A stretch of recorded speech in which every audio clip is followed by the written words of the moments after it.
Hello दोस्तों, welcome to well played sports to Mohan Bagan खेलने जा रही है अपने ECL2 का दूसरा मैच, जो कि उनका है टेक्टर FC के अगेंस्ट। तो इसमें भाई हम लोग पहले ईरान की फुटबॉल सिस्टम के बारे में बात करेंगे, टेक्टर FC के बारे में बात करेंगे, उनकी कोच के बारे में बात करेंगे, उनकी मेन प्लेयर्स और फॉरेन प्लेयर्स के बारे में बात करेंगे, वो किस टैक्टिक्स के साथ खेलते हैं, किस फॉर्मेशन के साथ खेलते हैं, इसके बारे में जानेंगे। साथ ही साथ भाई ये भी जानेंगे कि क्या मोहन बगान के फॉरेन प्लेयर्स और कोचेस जाएंगे कि नहीं, क्योंकि भाई सुनने में आ रहा है कि भाई यहाँ पे वीज़ा इशू आ रहे हैं, उससे रिलेटेड अपडेट्स भी आए। तो वीडियो शुरू करने से पहले अगर वीडियो आपको पसंद आए तो इसे लाइक जरूर करेगा और चैनल को सब्सक्राइब करना ना भूलें। पहले हम लोग ईरान के फुटबॉल सिस्टम के बारे में बात करिए। हम लोग ईरान के बारे में जानते हैं भाई, लगभग हर साल मतलब हर बार ये लोग वर्ल्ड कप खेलते हैं, एशिया की तरफ से जाते हैं। और हम लोग जानते हैं एशिया में अच्छी खासी टीम है भाई ईरान। और अगर इनका सिस्टम देखा है तो सिंपल सिस्टम है भाई, 4 आपकी लीग होते हैं, 4 डिवीजन होते हैं। इससे पहला पर्शियन गल्फ प्रो लीग है, उसके बाद सेकंड डिवीजन है, फिर लीग 2 और लीग 3। इस हिसाब से 4 डिवीजन है। पहले डिवीजन में इनकी 16 है, दूसरे डिवीजन में इनकी 18 टीम्स है। हाँ, इसके अलावा FA कप की तरफ एक हाजिफ कप करके एक इनका कप टूर्नामेंट होता है, तो वो है। और अगर इनके ग्रास रूट्स की बात की है तो कुछ ज़्यादा इन्होंने तीर नहीं मारा है, लेकिन वहाँ से अच्छे प्लेयर्स निकलते हैं। ऐसा क्योंकि ये लोग सिंपल सा काम कर देते हैं भाई। होता क्या है ना कि यहाँ पे कई क्लब्स क्या करते हैं कि एकेडमीज नहीं है तो कोई बात नहीं, वो लोग एकेडमीज के साथ टाई अप कर लेते हैं। मतलब कि यहाँ पे इंडिया में क्या होता है, एकेडमी अलग चल रही होती है और क्लब अलग चल रहा होता है, और क्लब के पास एकेडमी होती है तो वो अलग बात है। लेकिन ये नहीं करते हैं कि वो किसी एकेडमी के साथ टाई अप कर लें। यहाँ पे क्या करते हैं, वो लोग एकेडमीज के साथ टाई अप कर लेते हैं। इससे क्या होता है, एकेडमी को भी पैसे की ज़रूरत रहती है, उसको भी कमी नहीं पड़ती है। और जो प्लेयर्स की ज़रूरत होती है, यूथ प्लेयर्स की ज़रूरत होती है, वो क्लब्स को कमी नहीं पड़ती है यहाँ पे। और एक और चीज़ ये होता है कि स्कूल के साथ ये लोग टाई अप करके रखे रहते हैं। स्कूल से ही इनकी ट्रेनिंग चालू हो जाती है। ठीक है, इसमें रोबस्ट सिस्टम इनका चलता है, जिसमें मेंटली और फिजिकली 2 चीज़ों पे इनका ध्यान दिया जाता है। और अगर इन 2 चीज़ पे आप ध्यान दोगे तो आप किसी भी प्रोफेशन में जाओ भाई, बहुत अच्छा वर्क करता है। और फिजिकली तो हम लोग जानते हैं ईरानियन प्लेयर कितने स्ट्रॉन्ग होते हैं, तो इसलिए स्ट्रॉन्ग होते हैं क्योंकि स्कूल सिस्टम से ही ये लोग चालू करते थे अपनी ट्रेनिंग, जो कि यहाँ पे बहुत कम देखने को मिलता है। स्पोर्ट्स यहाँ पे देखा जाए तो बहुत कम होता है भाई आपकी स्कूल्स में, फुटबॉल तो दूर की बात है। इसके अलावा भाई एक और चीज़ ये करते हैं ना कि उनके जो प्लेयर्स है ना, देखिए यहाँ पे ओवरपेड वाली प्रॉब्लम नहीं है, तो बाहर जाने में इनके प्लेयर्स को प्रॉब्लम नहीं होती, क्योंकि इनका टैलेंट पूल अच्छा खासा है। आप अगर स्कूल सिस्टम से ट्रेनिंग चालू करोगे तो आपके पास टैलेंट पूल होता है कि उनके जो प्लेयर्स है ना, वो 1-2 बार बाहर जाके चक्कर मार आते हैं, और मतलब कि 1-2 साल खेल आते हैं। अगर ज़्यादा अच्छा करियर नहीं रहा तब भी जाके खेल लेते हैं, और फिर उसके एक्सपीरियंस लेके आते हैं, और फिर अपना पर्शियन गल्फ प्रो लीग में या फिर किसी और लीग में जाके खेलते हैं। लेकिन यूरोपियन कंट्रीज़ में ये लोग जाते जरूर है। अगर देखा जाए अभी तो 2-3 बड़े प्लेयर्स हैं जिनके नाम मैं आपको बता देता हूँ। पहले आपके सरदार एजमून, आप लोग उनको एस रोमा में देखे होंगे, बायर्न लेवरकुसेन में देखे होंगे, जेट में देखे होंगे। इसके अलावा मेहदी तेरमानी सेंटर फॉरवर्ड पोजीशन के प्लेयर हैं आपके, आप इनको देखे होंगे, इंटर मिलान में अभी साइन हुए हैं। तो इसके अलावा देखा जाए तो एक और प्लेयर है अल यार करके, हुल सिटी में आपकी खेल रहा है। तो ये अच्छे खासे देखिए प्लेयर्स जाते हैं, और कुछ लोग बड़े लेवल तक पहुँच जाते हैं, तो कुछ लोग लोअर डिवीजन खेल के वापस आ जाते हैं, लेकिन जाते जरूर है भाई। अब यहाँ पर टेक्टर FC के बारे में बात करिए तो सबसे पहले कोच के बारे में बात करें तो कोच है आपकी ड्रैगन, पोर्शियन कोच है भाई। 4-4-2 इनकी प्रीफर्ड फॉर्मेशन है, पर अल बकरा के अगेंस्ट ये लोग 3-4-2-1 या फिर 3-4-3 खेलते हैं। ये चीज़ मैंने मैच में देखा, बाद में हीट मैप वगैरह भी देखा, तो वहाँ पे जाके पता चला कि हाँ ये लोग बैक 3 खेल रहे थे। और मैं 2 स्क्रीनशॉट यहाँ पे लगा रहा हूँ, आप दोनों में सिमिलरिटी देखिए, आपको देखने को मिलेगा बैक 5 ये दोनों में सेम है। और ये जानते हैं किसका है, एक है आपका हवास की टीम का, जो कि आपकी मोहन बगान और वर्सेस मुंबई सिटी FC से मैं लिया हूँ मैच से, और एक है आपकी अल बकरा वर्सेस टेक्टर FC में आपका टेक्टर FC का। सिमिलरिटी देखने को मिलेगा, चूँकि अल बकरा के अगेंस्ट ये लोग ज़्यादा अटैक में जा रहे थे, इसीलिए मिडफील्ड से भी कुछ प्लेयर्स आपको अटैक में ही दिखेंगे। और चूँकि मोहन बगान मुंबई सिटी FC के अगेंस्ट खेले थे, इसीलिए ज़्यादा प्लेयर आपको कुछ उनके मिडफील्ड में दिखेंगे। लेकिन आप देखो कि पैटर्न लगभग सेम है। आपको जो काउंटर अटैक भी होता है वो भी मुझे देखने को मिला कि हवास वाला भी, तो थोड़ा सा मुझे हवास जैसा सिस्टम इनका दिख रहा है अभी यहाँ पे देखा जाए तो आपकी एवरेज हीट मैप पे, या फिर कहा जाए एवरेज पोजीशन मैप पे। इसके अलावा अगर कोच की बात करें, उनके एक्सपीरियंस की बात करें, तो ईरान को कोच करने का एक्सपीरियंस है, कोर्सा के अंडर-21 टीम को कोच करने का एक्सपीरियंस है। इसके अलावा अल नसार को कोच करने का एक्सपीरियंस है। तो एशिया का देखा है तो अच्छा खासा इनके पास एक्सपीरियंस है। अब इनके फॉरेन प्लेयर्स के बारे में बात की है तो सबसे पहले फॉरेन प्लेयर है आपकी स्कॉल, अल्बेनियन प्लेयर है, सेंटर फॉरवर्ड पोजीशन के प्लेयर और करंट इंटरनेशनल प्लेयर है। सदीकू जो थे वो करंट नहीं थे, ये आपके करंट इंटरनेशनल प्लेयर हैं, मतलब पीक पे हैं। और एक्सपीरियंस की बात की है तो टर्की हो गया, कोरिया हो गया, सऊदी हो गया, कोर्जिया हो गया, वहाँ पे फर्स्ट लीग में खेला है।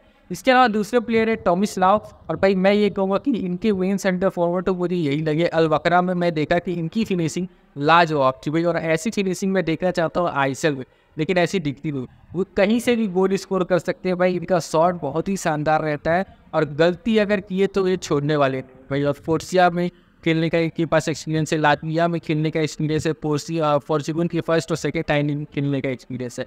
इसके अलावा रिकार्डो आल्वेस एक एफसी पोर्तो की यूथ सिस्टम से निकले हुए प्लेयर है, कजाकिस्तान के भी फर्स्ट टाइम में खेले हैं, और अभी एक दो सीजन से देखा है तो आप ये ट्रैक्टर एफसी में ही खेल रहे हैं। आप एक तरीके से कह सकते हो ना कि ये जॉनी का ओपो है इस टीम के, क्योंकि ये सेंटर मिडफील्ड पोजीशन के प्लेयर है, डिफेंसिवली भी वर्क करते हैं, अटैकिंग वाइज भी वर्क करते हैं। लास्ट सीजन 31 मैच में 12 असिस्ट दिए थे और 3 गोल शायद मारे थे, तो एक अच्छा खासा गोल कंट्रीब्यूशन था लास्ट सीजन।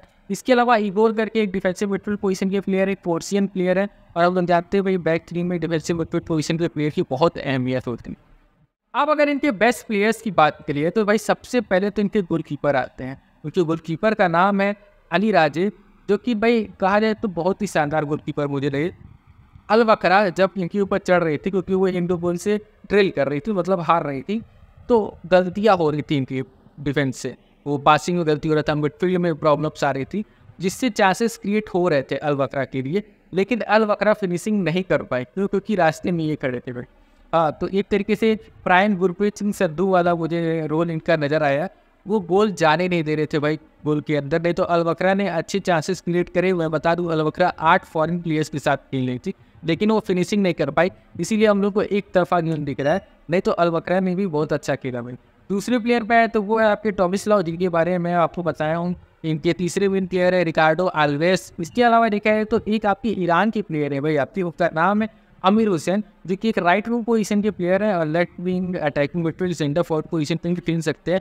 बेल्जियम में देखिए ये लास्ट सीजन खेल के आए, यहाँ पे तबाही मचा रहे हैं। यहाँ पे देखा जाए तो 5 मैच में 4 गोल और 2 असिस्ट अभी तक वो मार चुके हैं, तो अच्छे खासे फॉर्म में चले। इसके अलावा जो नेक्स्ट प्लेयर्स है वो 2 प्लेयर है भाई, दोनों सेंटर बैक पोजीशन के प्लेयर है। एक है आपकी अरफ अहगानी और दूसरे हैं सोजो खलील जादे, जो कि इनके कैप्टन है। ये दोनों भाई इनकी मेन सेक्टर बैक्स है, और डिफेंस को ये दोनों संभाल के रखे।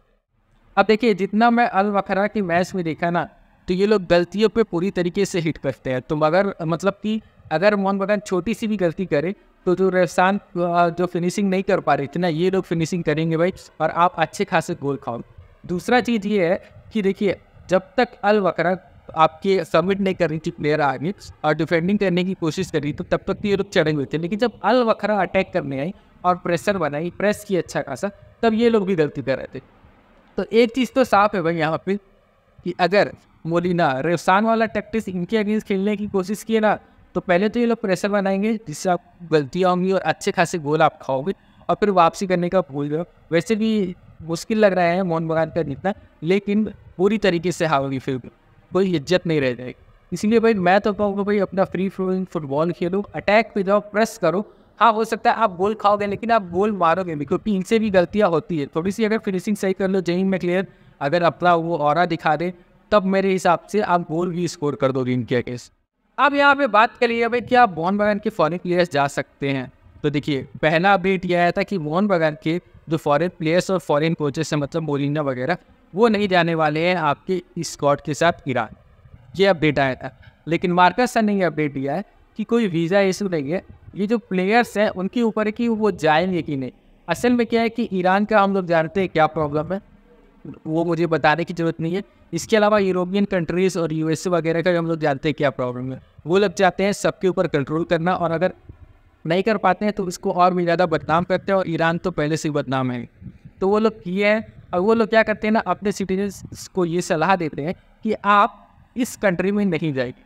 तो जिसमें यूके में देखा जाए तो स्कॉटलैंड आता है, स्कॉटलैंड से आपके 500 प्लेयर आते हैं, ग्रेग ईस्टवर्ड आते हैं, टॉम अल्ड्रेड आते हैं।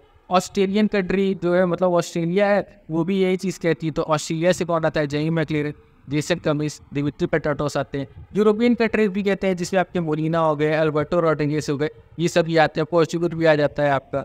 तो वो सभी जो कंट्रीज है ना, वो लोग मना करती है आप ईरान नहीं जाए।